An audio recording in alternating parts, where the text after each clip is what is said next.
This used to be my introduction for the MCs.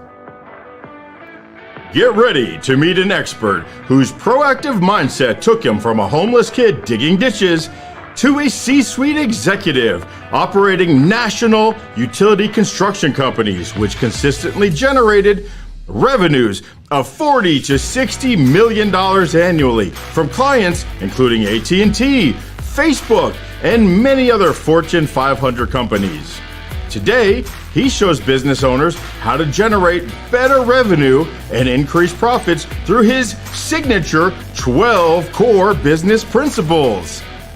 He is an executive board member for the Florida Speakers Association and is the founder of CoachingDoneBetter.com, a platform for people to meet the perfect coach to help them improve their mind, body, or business. Please welcome to the stage, Jeremy Torres.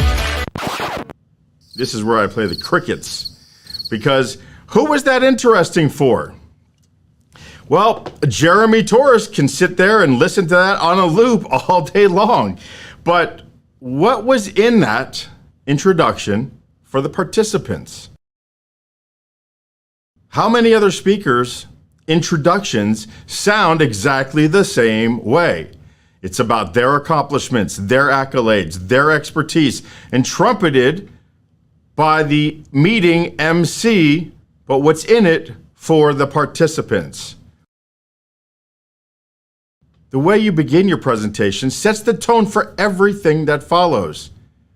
It's a powerful tool that can be used to energize the audience, making them eager for the insights that they're about to gain. Or it could be a moment to highlight you, your accomplishments, your expertise, or build your credibility.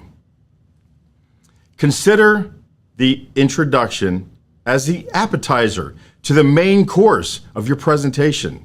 The MC could either be your mouthpiece or they could be that carnival barker, getting people hyped to come under the tent and see the experience that maybe something that they can't get anywhere else. Now, I've learned a crucial lesson through experience that has shifted the focus from the introduction about myself to my audience. And there was a key, dramatic, dynamic shift in my favor from the outset. The same principle can apply to you, granting you the invaluable edge before you even step foot onto the stage. So, here are 5 ways to fire up your audience by making your introduction interesting.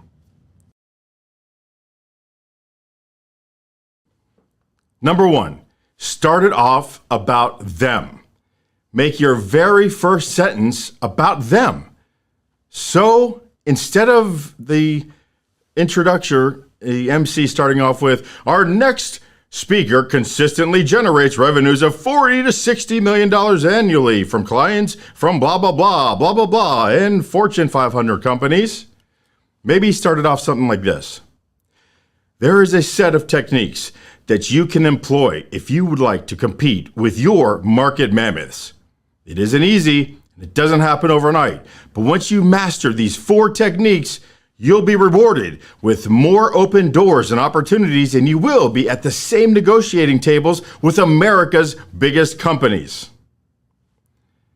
Now, I don't know if you noticed, but there were 5 you words in those 2 sentences. So you've got to make your first few sentences you focused. Start with them, not with yourself. How many you related words are in your introduction? Count them. Type it out and then count them. Make sure there are many more you related words than there are I related words.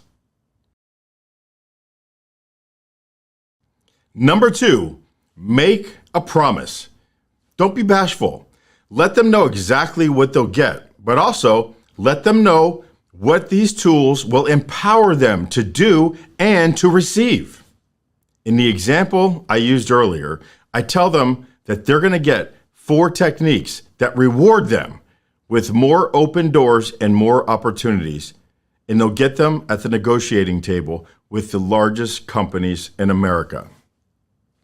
That's a pretty compelling promise. So what compelling promise can you make with your introduction?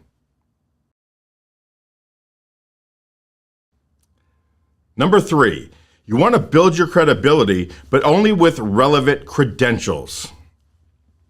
For example, I have a specific introduction for my Say It Before You Play It workshop, and in this introduction, it includes a piece that mentions how I played the drums my whole life and even ended up playing on Broad Street in Nashville, playing for Billy Reasons during CMA week, and even played on a stage just down the block from Reba McEntire.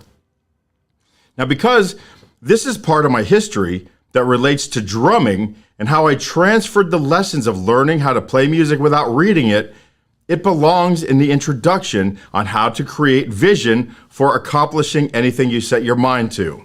However, as proud as I am about these accomplishments, do you think they belong in an introduction if the speech is about building a team of sales masters or building a business? Absolutely not. I know if I was sitting in the audience and I heard the introducer say, our presentation today is a coach who is a professional drummer who played in Nashville. I know I'd be thinking, well, while he was drumming on Broad Street, was he actually building a team of sales masters? If not, why do I care?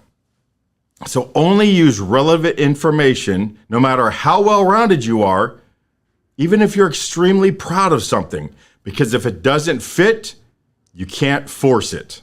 Leave it out. If you want to say to yourself, is all of my information in the introduction relative to the subject at hand? That might get you closer to being sure about what is being said about you.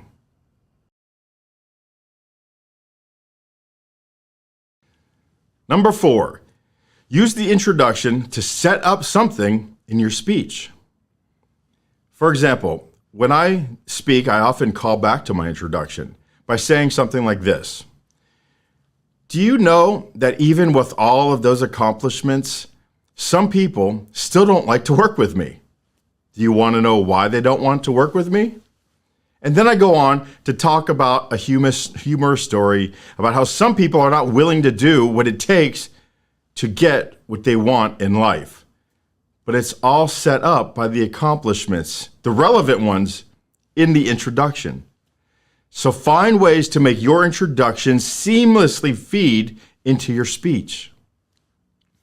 Do you currently do that? Are you currently tying in your speech back in to from your introduction?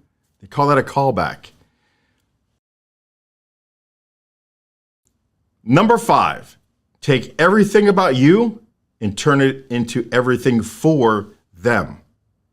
If you do this, your audience will be ready and excited to receive your message. For example, instead of stating, Jeremy Torres consistently generates revenues of $40 to $60 million annually from clients such as AT&T, Facebook, and many other Fortune 500 companies, I can make this actually matter to them by saying, the techniques you'll pick up today helped our speaker consistently generate revenues of $40 to $60 million a year from such clients as AT&T, Facebook, and many other Fortune 500 companies. And you can use them in your company to compete with anyone in your market too. Turn everything about you into everything about them. Doing this will get them fired up to hear your message. I look forward to this time in my speech when I'm standing just off in the wings, when the MC gets to the end of my introduction and asks, are you ready to learn about these 4 techniques? And then the audience goes crazy and says yes, and they're standing up and cheering for me. That's some great energy, folks. I want you to experience the same thing. It shifts everything for you, sets you up to walk onto a high energy stage. So are you willing to turn everything about you into everything for your participants? Following these 5 guidelines, you watch as your audience members lean forward in their seats and anxiously await your presentation. That's how you make your introduction interesting.